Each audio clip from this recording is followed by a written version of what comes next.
¿Cómo contar la historia de Europa? Un continente de numerosas fronteras redibujadas en múltiples ocasiones y asombrosas civilizaciones que dieron forma a la historia del mundo. Una amalgama de diferentes ideas, tradiciones y culturas ancestrales y unos cementerios con innumerables historias que contar. Echemos un vistazo atrás en el tiempo y examinemos más de 2500 años de historia. ¿Qué fue? ¿Qué sigue siendo? ¿Y qué le depara el futuro? Europa nunca ha estado unida. Es un continente de conflictos y cooperación. Su diversidad la ha hecho fuerte.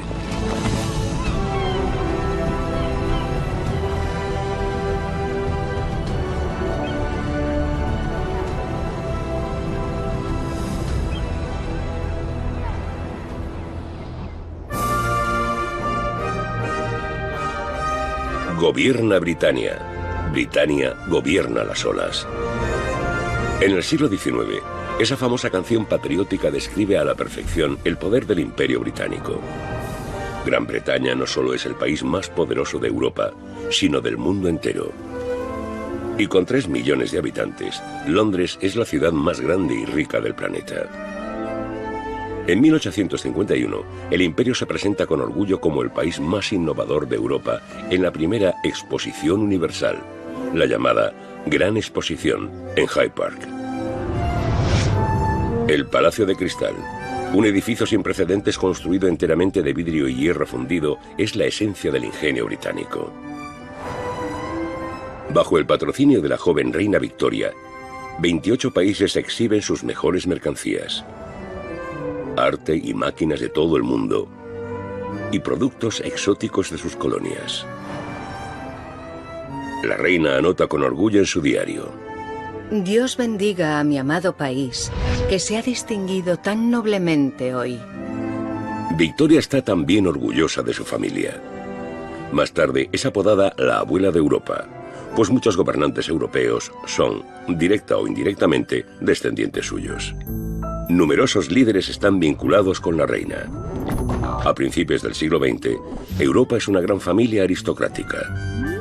Y como en toda gran familia, hay conflictos. Todos quieren superar al resto. Una competencia que con el tiempo conducirá a las trincheras de la Primera Guerra Mundial. Pero también existe una competencia positiva en la Europa del siglo XIX, especialmente entre los científicos del continente. Hasta hoy, el trabajo de investigadores europeos como Louis Pasteur mejora la vida de personas en todo el mundo. En 1857, Pasteur descubre las bacterias lácticas, unos microorganismos, los responsables de estropear el vino y otros alimentos. Y además, concibe un método de preservación a través del calentamiento, la pasteurización. Gracias a Pasteur, podemos disfrutar de la comida sin enfermar. Su espíritu inventivo salva millones de vidas, pues conocemos las bacterias que estropean nuestros alimentos y cómo combatirlas.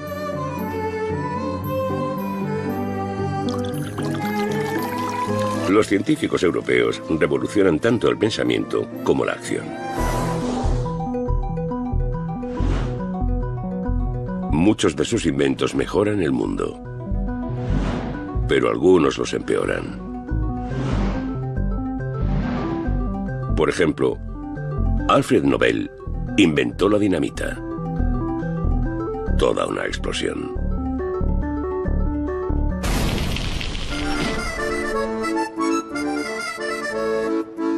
El progreso del siglo XIX también inspira el arte.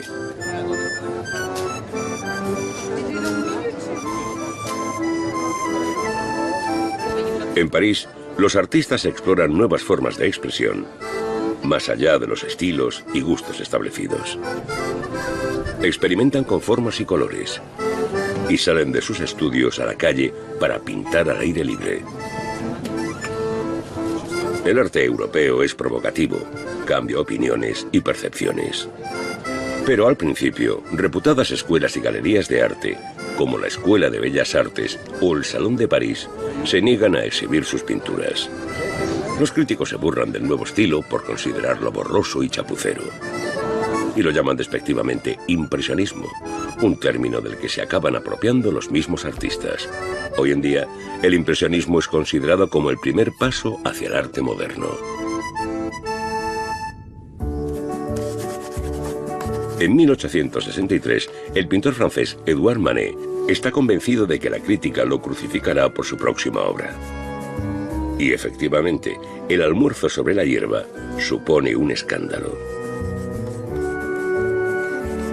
Originalmente, Manet quiso llamarla La Partie Carrée, algo así como El cuarteto. Una mujer desnuda con dos hombres vestidos. Como era de esperar, el público burgués está indignado.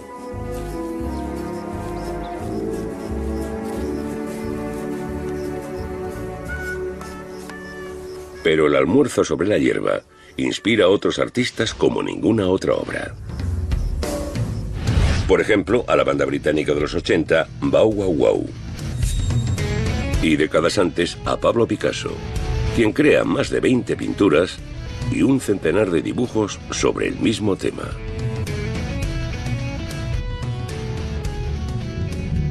Pero en 1870, la realidad política alcanza a Edouard Manet. La guerra franco-prusiana sacude su vida y a Europa.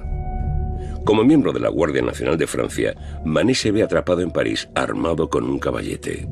Pinta uno de sus pocos paisajes, Efecto de la nieve en Petit Montrouge, no como una heroica escena de batalla, sino como reflejo del humor negro durante la guerra.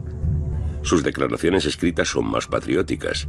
En una carta a su esposa, Manet condena a los enemigos de Francia, los prusianos, afirmando que esperaba vencerlos. A finales del siglo XIX, el nacionalismo está en auge, al igual que el Reino de Prusia. Los prusianos tratan de unir a Alemania bajo su liderazgo, luchando contra enemigos comunes. Cada vez más son percibidos como una amenaza para el equilibrio político de Europa. El emperador francés Napoleón III se siente provocado por el primer ministro prusiano Otto von Bismarck y declara la guerra para poner fin a la expansión del poder prusiano. La política de Prusia quedó marcada por Otto von Bismarck, nombrado primer ministro por el rey Guillermo I en 1862. Su deseo es unir a Alemania, crear un Estado-nación como el que ya existe en Francia o Inglaterra, con sangre y hierro si es preciso. Bismarck aprovecha la coyuntura cuando Francia les declara la guerra en julio de 1870. ¡A por París! ¡A por París!, vocean los alemanes. Si París cae ante los bárbaros, es que no hay Dios en el cielo, dicen los franceses. Pero los bárbaros alemanes avanzan, ganan batalla tras batalla. En septiembre de 1870, apenas 2 meses después del inicio de la guerra, las tropas alemanas ocupan el Palacio de Versalles, antiguo símbolo del poder y la gloria de Francia. Aquí, en el famoso Salón de los Espejos, Bismarck consigue por fin lo que quiere. La proclamación de Guillermo I, rey de Prusia, como emperador alemán el 18 de enero de 1871, marca el nacimiento del primer Estado-nación alemán. La victoria de Alemania sobre Francia cambia drásticamente el equilibrio de poder en Europa. Es una bofetada a Francia y, por tanto, una bofetada también a Europa. Con el surgimiento del Imperio alemán, el de un cuerpo político grande y poderoso en el corazón de Europa, su equilibrio corría peligro. Alguien que lo vio claramente fue Bismarck. Este había trabajado muchísimo por la unificación, pero cuando se logró, supo que era hora de dar un paso atrás. Siguió una política que él mismo describía como política de saturación y se contuvo. Pero en el siglo XIX existe otro poder en Europa que no puede contenerse: la revolución industrial. Se alimenta de carbón, que mantiene en funcionamiento las máquinas de vapor, así como los hornos, para satisfacer la creciente demanda de acero. Los campesinos se convierten en obreros industriales y surge una nueva clase, el proletariado, la clase obrera.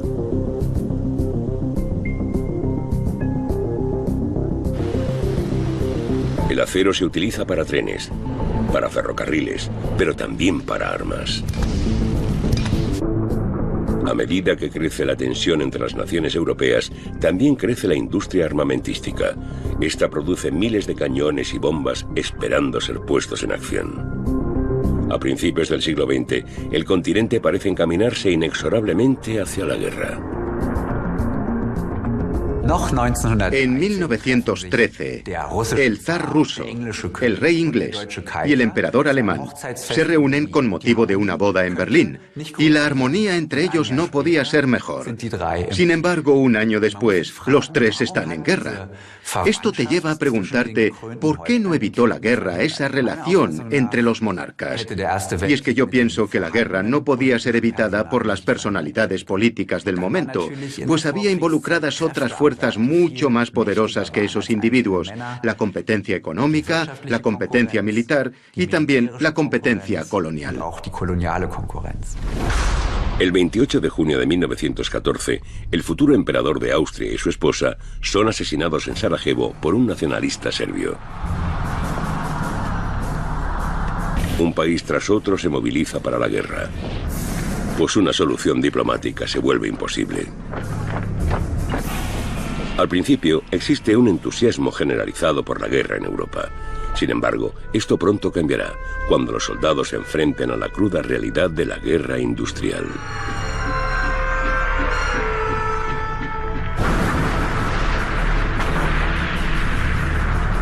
La competencia, la creencia ciega en el progreso y el nacionalismo llevan a Europa a las trincheras de la Primera Guerra Mundial. Más de 15 millones de personas mueren. Europa ya no domina el mundo.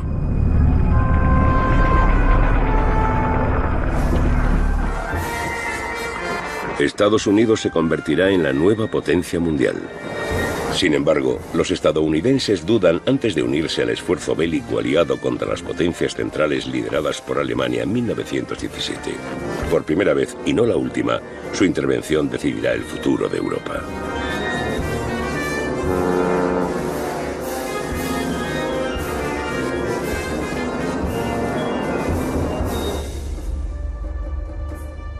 Al mismo tiempo, los rusos no solo sufren la guerra, sino también las consecuencias de una reforma agraria fallida.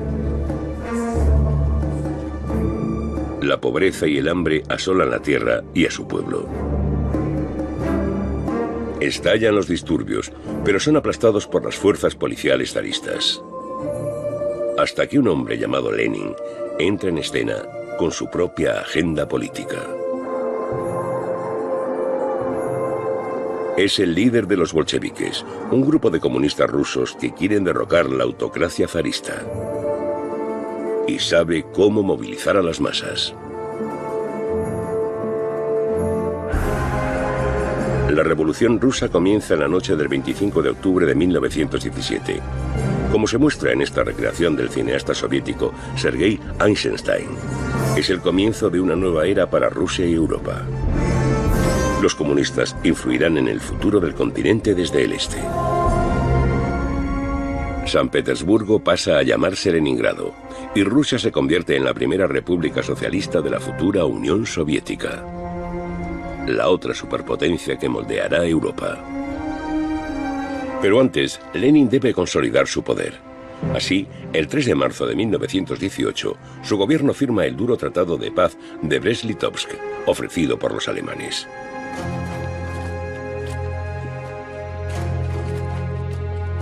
El 11 de noviembre de 1918, los cañones también se silencian en el frente occidental. La Primera Guerra Mundial ha terminado.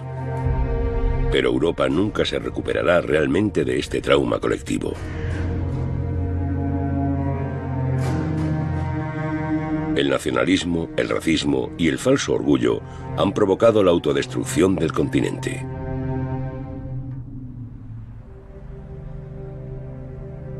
Un tratado de paz se firma en Versalles en 1919, donde los alemanes una vez proclamaran su imperio.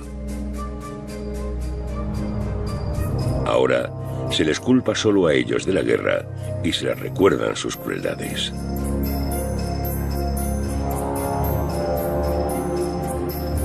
Cinco veteranos de guerra se colocan ante la delegación alemana. Deben mostrar sus rostros desfigurados por la guerra. Son les Gueux cassés, como los conocen en Francia.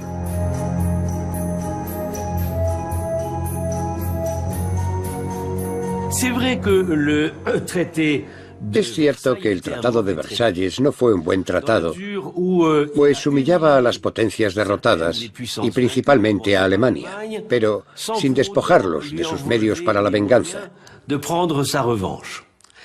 Además, los vencedores no eran lo suficientemente fuertes como para defenderse en caso de que el tratado fuera cuestionado.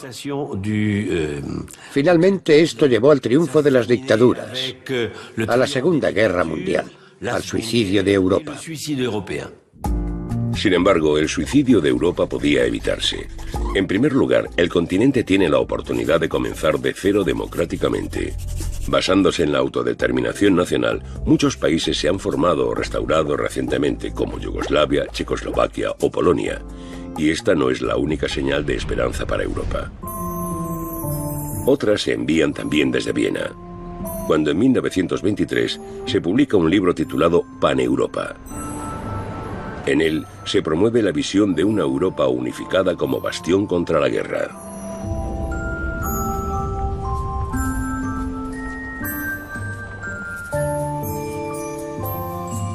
El autor Richard Coudenhove-Kalergi es un diplomático austrohúngaro. Este sugiere una federación de estados europeos basada en los principios de libertad, paz y prosperidad.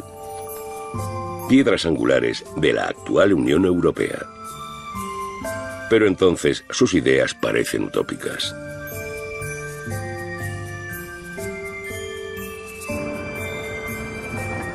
A nivel internacional, la Liga de Naciones se reúne en 1920 para sanar las heridas de la guerra y resolver los conflictos en la mesa de negociaciones y no en el campo de batalla. Esta hace un llamamiento a la seguridad colectiva, al desarme y a los controles fronterizos, importantes pasos hacia un mundo más pacífico.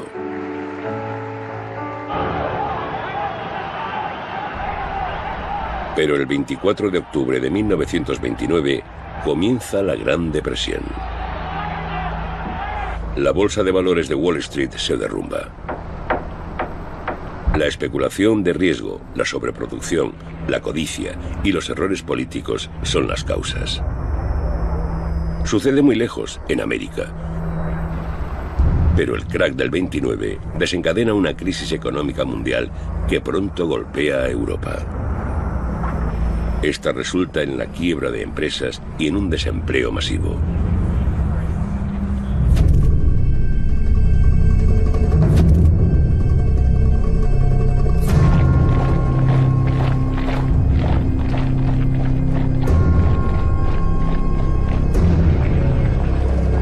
Este es el momento de hombres como Benito Mussolini en Italia y Adolf Hitler en Alemania.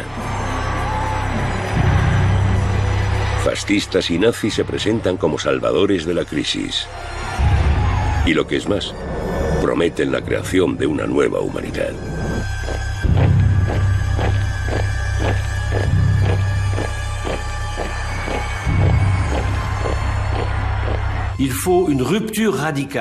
Se requiere un cambio radical para establecer algo nuevo.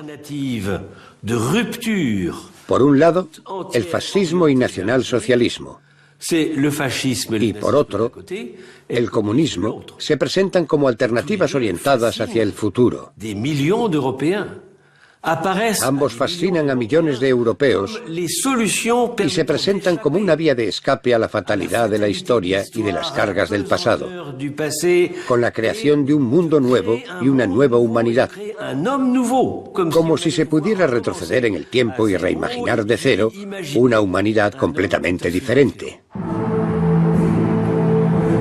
La Unión Soviética, dirigida de facto por Joseph Stalin tras la muerte de Lenin en 1924, promete un nuevo comienzo y una nueva humanidad también. Las imágenes son similares.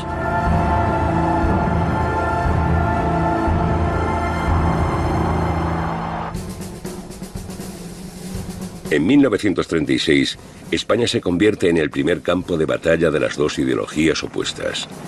Los fascistas españoles y el Frente Popular luchan por el poder. El 17 de julio de 1936 estalla la Guerra Civil Española.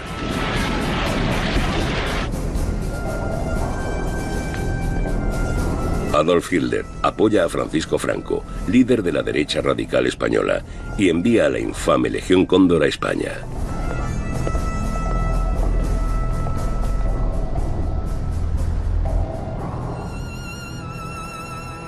El 26 de abril de 1937, la aviación alemana bombardea Guernica, en el País Vasco.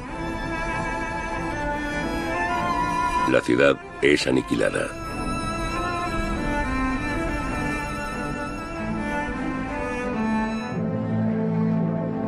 En 1938, representantes de Inglaterra y Francia se reúnen con Mussolini y Hitler en Múnich. Intentan apaciguarlos cediendo a sus demandas territoriales en Europa Central. Allí firman los acuerdos de Múnich, los cuales permiten la anexión de zonas de Checoslovaquia a la Alemania nazi. Y así nace una nueva designación territorial, los Sudetes. Pero esta conciliación no hace más que acelerar la avaricia de los fascistas. La era de la esperanza se esfuma. En agosto de 1939, los homólogos ideológicos Hitler y Stalin firman un pacto de no agresión. Se necesitan mutuamente. Ambos se preparan para la guerra. Es la semilla para la mayor matanza de la historia. Los demócratas europeos han fracasado y los fascistas y comunistas están en ascenso.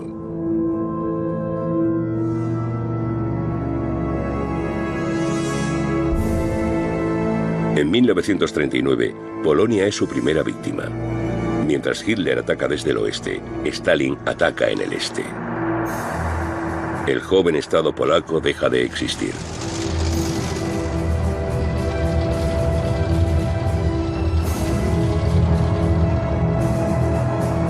La Alemania nazi inicia una guerra relámpago tras otra, invadiendo a sus vecinos europeos.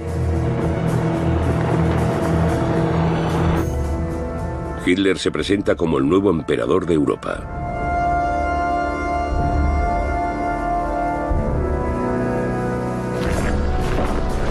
Botas alemanas marchan sobre adoquines parisinos.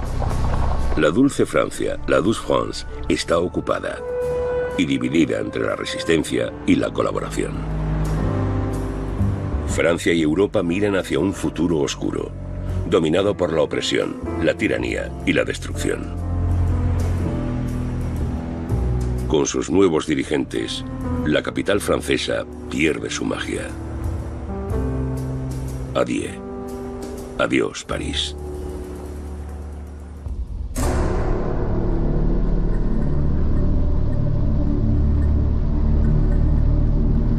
Lo inimaginable se hace realidad.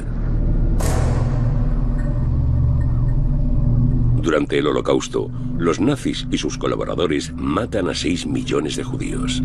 Europa toca fondo en la historia de la humanidad, traicionando los valores de su propia civilización. Y muestra lo que los humanos son capaces de hacer a otros humanos.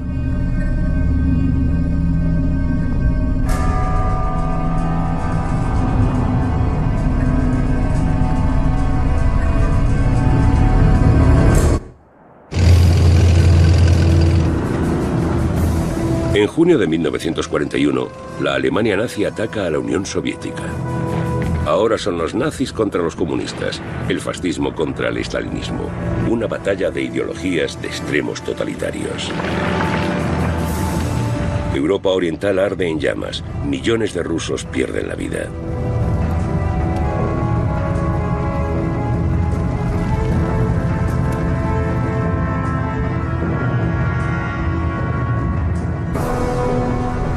Una vez más, Estados Unidos se une a la guerra. Dirigen las fuerzas aliadas que desembarcan en las costas de Normandía el 6 de junio de 1944 para liberar Europa. Finalmente, la democracia vuelve a la ofensiva.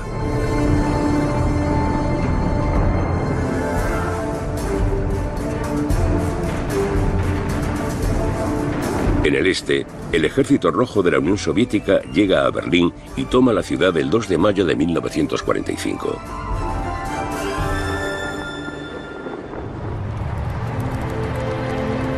El 8 de mayo de 1945 termina la Segunda Guerra Mundial, por lo menos en Europa. Rendición para unos, liberación para otros. La gente lo celebra no solo en Europa, sino en casi todas partes del mundo. Al menos los vencedores.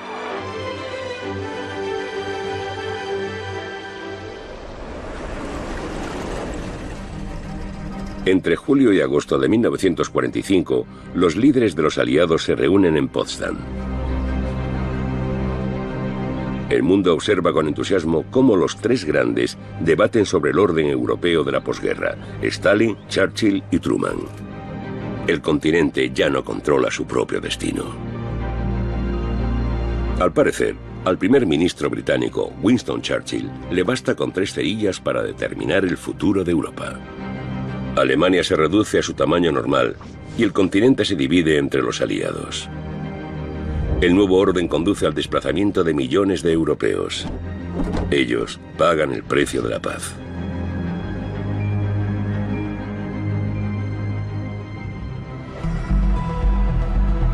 Una paz que no dura mucho. En 1948, Berlín se convierte en el centro de la Guerra Fría entre el este y el oeste.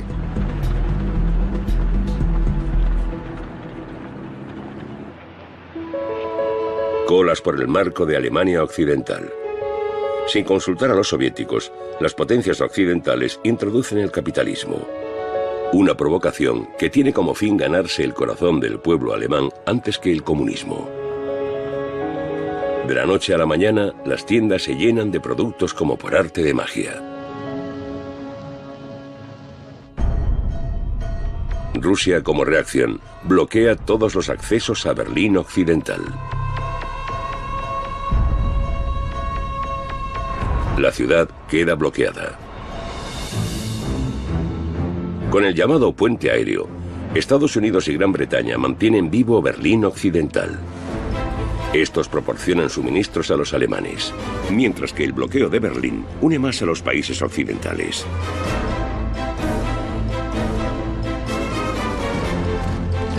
La Unión Soviética se convierte en el enemigo. Stalin pierde el primer enfrentamiento de la Guerra Fría. Alguien escribió una vez que junto a la placa de los fundadores de la Unión Europea en Bruselas debería haber también una estatua de Stalin, pues él unió a los países europeos, les dio a todos un buen susto y eso también une a la gente.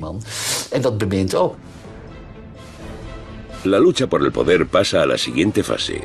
En el oeste, Estados Unidos acelera la fundación de la República Federal de Alemania y la OTAN. En el este, los soviéticos fundan la República Democrática Alemana y el Pacto de Varsovia como respuesta. Europa está dividida por un telón de acero. Siguiendo los planes del secretario de Estado George Marshall, Estados Unidos comienza a enviar préstamos y suministros a Europa en 1947 por un valor aproximado de 13.000 millones de dólares. Una inversión en paz y democracia, pero también en futuros mercados.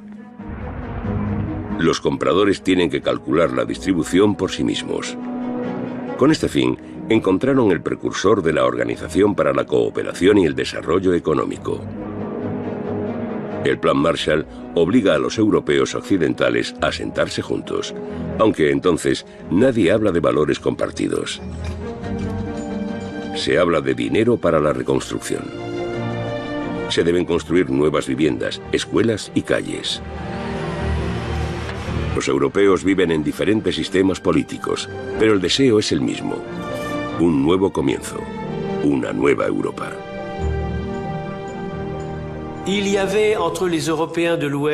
Los europeos del este y del oeste compartían varios valores, aunque no siempre fueran conscientes de ello. Especialmente la idea de que la creación de una nueva Europa debía comenzar con su reconstrucción. En 1948, políticos de todo el continente se reúnen en el Congreso de La Haya. Debatirán sobre cómo construir una nueva Europa basada en valores de paz y libertad. Churchill, ex primer ministro británico, promueve la idea de los Estados Unidos de Europa. We cannot aim at anything less than the union of Europe as a whole. Los delegados no se ponen de acuerdo al respecto. Sin embargo, crean el Consejo de Europa en Estrasburgo. Al principio, solo los estados de Europa Occidental se unen. Hoy, todos los países europeos son miembros, excepto Bielorrusia. Contra el odio, contra el miedo y a favor de los derechos humanos. Esa es la base de la institución más antigua de Europa. Y el Tribunal Europeo de Derechos Humanos se asegura de que estos sean respetados. Todo ello representa una nueva Europa definida por unos valores compartidos.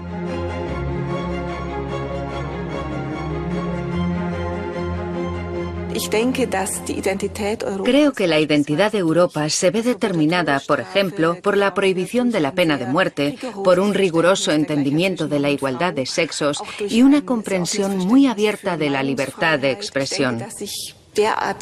Creo que tales derechos han surgido claramente en la tradición europea en los últimos 50 o 60 años y que han contribuido a una identidad europea que podría decir, nosotros somos así, otros son diferentes. En nuestros días, algunos líderes europeos tienen ideas muy diferentes sobre los derechos humanos. Por ejemplo, se ignoran los derechos de los refugiados, son ignorados, o se oprime la libertad de expresión.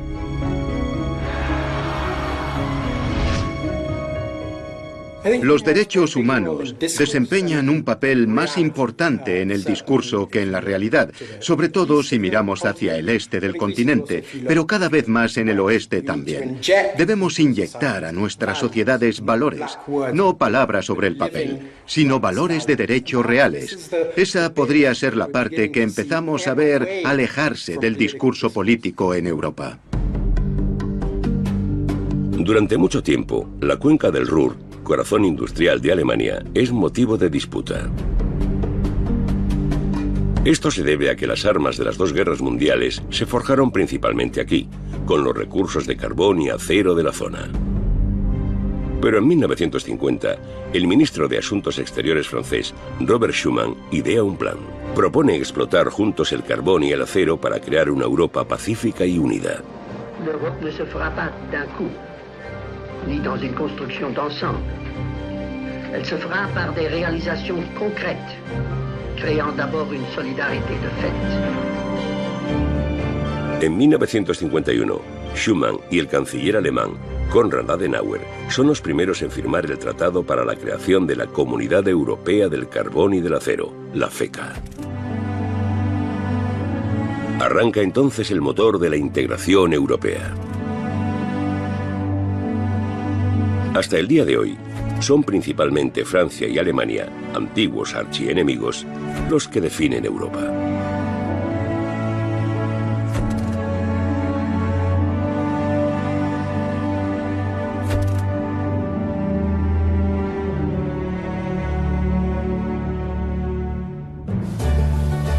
En los años 50 y 60, la Comunidad del Carbón y del Acero se convierte en la fuerza motriz de la recuperación económica de Europa Occidental. El comercio crece, incluso sin ayuda estadounidense. Y sobre todo, la industria del automóvil. Los pueblos del oeste prosperan como nunca antes. Y con la economía, la clase media también crece.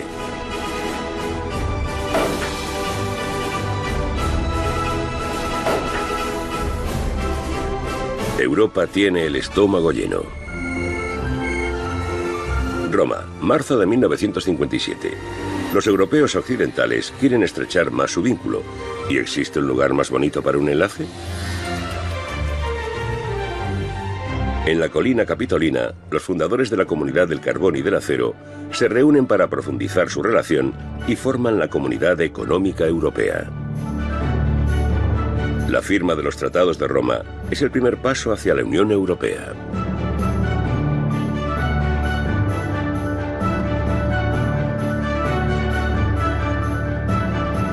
Es el nacimiento de la Europa actual.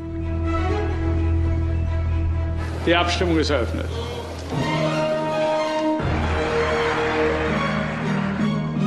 Durante décadas, la atracción de la alianza es incesante.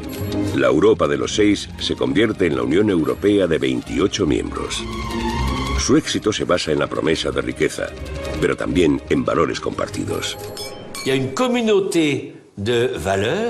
Existen valores compartidos, los famosos valores europeos, que se basan principalmente en la aceptación de la democracia parlamentaria, pero también en los derechos humanos, tal como fueron formulados después de la Segunda Guerra Mundial, en la libertad de expresión y en la libertad de movimiento, y por supuesto en la renuncia a la guerra.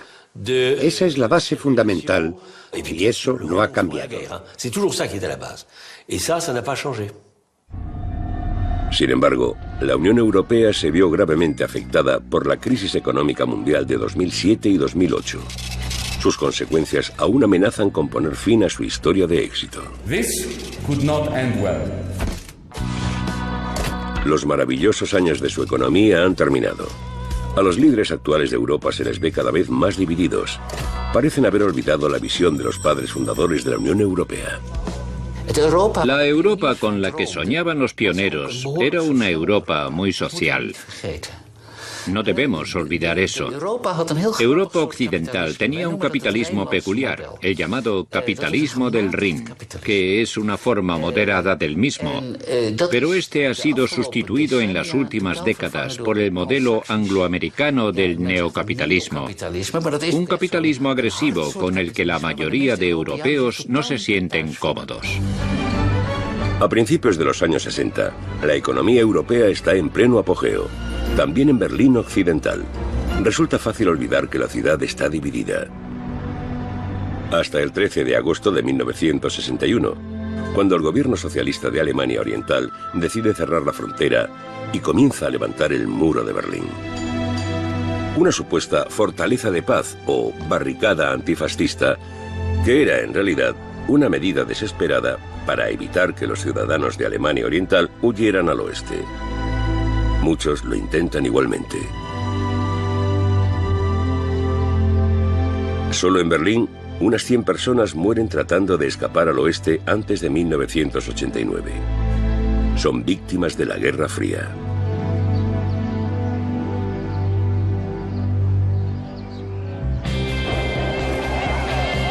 La generación del 68 quiere liberarse de todo tipo de opresión social y política.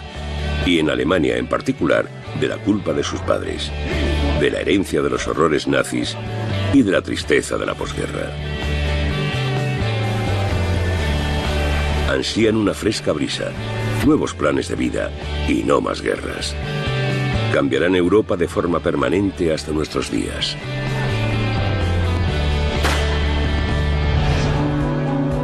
En Praga, los jóvenes también sueñan con un mundo diferente. Con un comunismo no gobernado por un solo partido, sino por la libertad de expresión. Con un socialismo de rostro humano, como ellos lo llaman. Es la primavera de Praga. 1968 es un año de esperanza tanto en el este como en el oeste. La grande révolte d'emancipación. Esa gran revuelta por la libertad y la emancipación no llegó a todos, pero sí a muchos países europeos, tanto del este como del oeste. Las demandas diferían, por supuesto, pero coincidían en algunos puntos, como la idea de que había que inventar una nueva democracia. Una democracia desde abajo, en vez de una democracia autoritaria o confiscada por los parlamentos.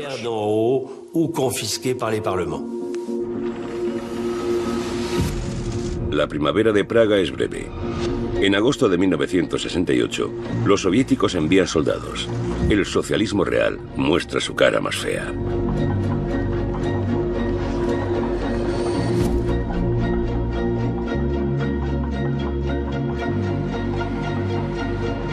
Europa sigue dividida.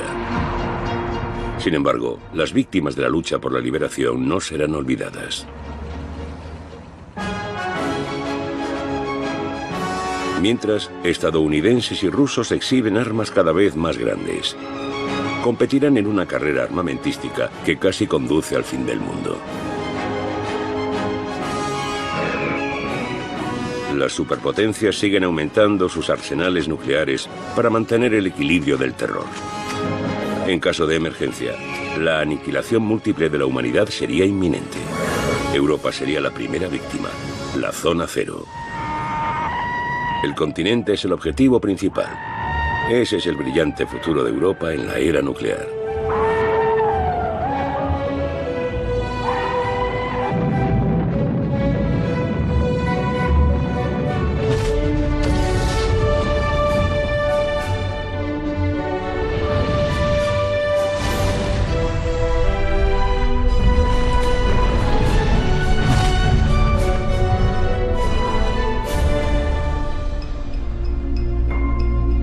Helsinki no está en la línea de fuego, pues Finlandia se mantiene neutral en la Guerra Fría. Aquí, los jefes de Estado del Este y del Oeste se reúnen en 1973 y 1975 para negociar. En lugar de armas, quieren emplear palabras y diplomacia para mantener la paz. Así, bajo el liderazgo de las dos superpotencias, acuerdan la fundación de la Conferencia sobre la Seguridad y Cooperación en Europa. El artículo 7 del acuerdo exige el reconocimiento de los derechos humanos, un punto muy subestimado entonces por los líderes de Europa Oriental. En Checoslovaquia, los intelectuales, como Václav Havel, reclaman sus derechos con la Carta 77. En la Polonia de los años 80 nace el sindicato Solidaridad, en los astilleros de Gdansk, dirigido por Lech Walesa y apoyado por el Vaticano.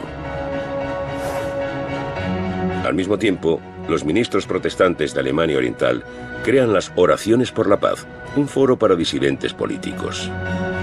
Sin embargo, solo una variación en la cima de la Unión Soviética causa un cambio real.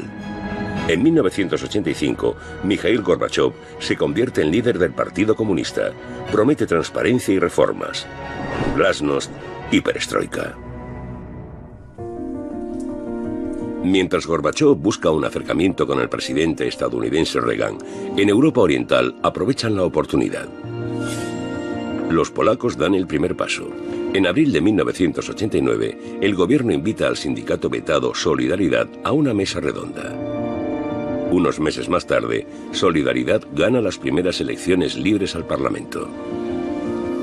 Al mismo tiempo, Hungría comienza a derribar el telón de acero y abre su frontera con Austria. Ya es imparable.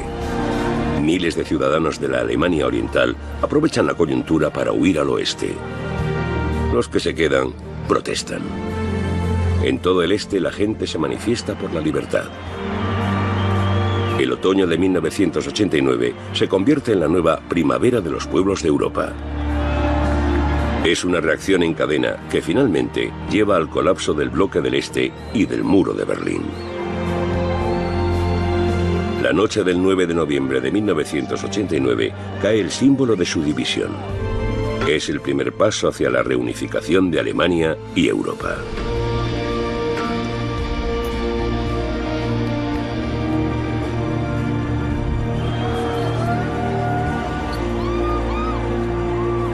La scission entre l'Est et l'Ouest n'a plus de réalité. La escisión entre este y oeste es superada. La mayoría de los nuevos gobiernos del antiguo bloque del Este son democráticos y están fascinados por el modelo occidental. Esto da pie no solo a un fuerte sentido de comunidad, sino también a la voluntad de transformar rápidamente esta comunidad en una verdadera unión económica y política. Después del telón de acero, se derriban las fronteras dentro de la Unión Europea a partir de 1995. El sueño de paz y libertad en una Europa unida parece hacerse realidad. Desde la introducción del euro en 2002, esta unidad también está presente en las carteras de muchos europeos. En reconocimiento a sus logros, la Unión Europea recibe el Premio Nobel de la Paz en 2012.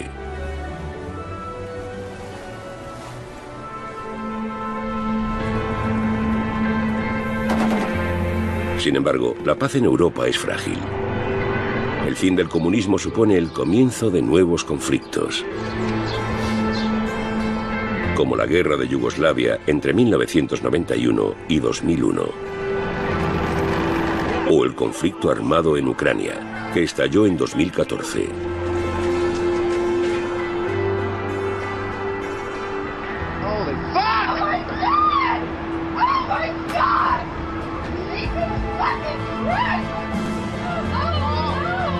Desde el 11S, el terrorismo se ha convertido en una de las mayores amenazas mundiales. Ataca a nuestra comunidad, a la libertad de expresión, a la democracia y a los derechos humanos. En los océanos de Europa y en las calles de Europa abunda la miseria. Los refugiados no son bienvenidos en todas partes. Zonas de Europa levantan nuevas fronteras, convirtiendo al continente en una fortaleza. El veneno del nacionalismo se extiende como un reguero de pólvora. Europa queda atrapada entre Rusia y Estados Unidos. America first again. America first. El presidente Trump considera Europa un modelo obsoleto. Sin embargo, alienta a los populistas derechistas en Europa. Para ellos, la Unión Europea es una prisión, una tiranía de la que liberarse.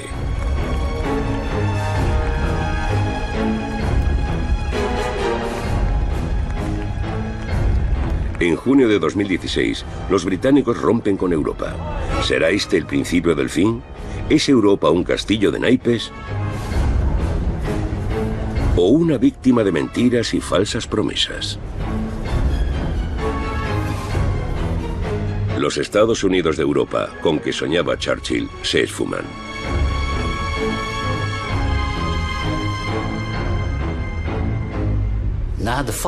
Tras la caída del muro de Berlín, estábamos eufóricos. Y esa euforia era muy peligrosa para Europa. Con esa euforia creamos el euro sin una buena política financiera común.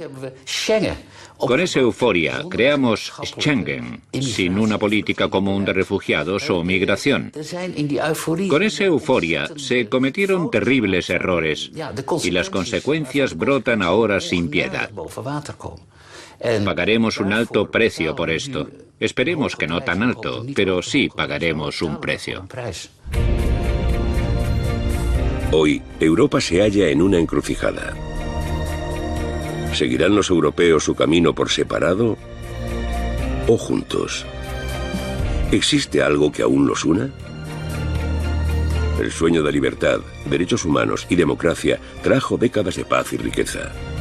Sin embargo, las recientes crisis han destapado conflictos. Ahora, cada vez más europeos se preguntan si una Europa unificada tiene futuro. En estos momentos, hay muchas razones por las que uno podría ser bastante pesimista sobre el futuro de Europa. Por otra parte, todavía hay mucho movimiento en Europa. Existe una energía intelectual, ideas que deben ser fuente de entusiasmo y de aliento. Creo que este es un continente inmensamente rico y dinámico, con pueblos diferentes y perspectivas diferentes que aún encajan bajo un paraguas cultural e intelectual compartido. Y eso es una gran alegría. Podríamos considerarlo una fuente de orgullo. Europa es más que un simple continente. Es una comunidad de destino. Una mezcla única de pueblos, culturas, tradiciones e ideas.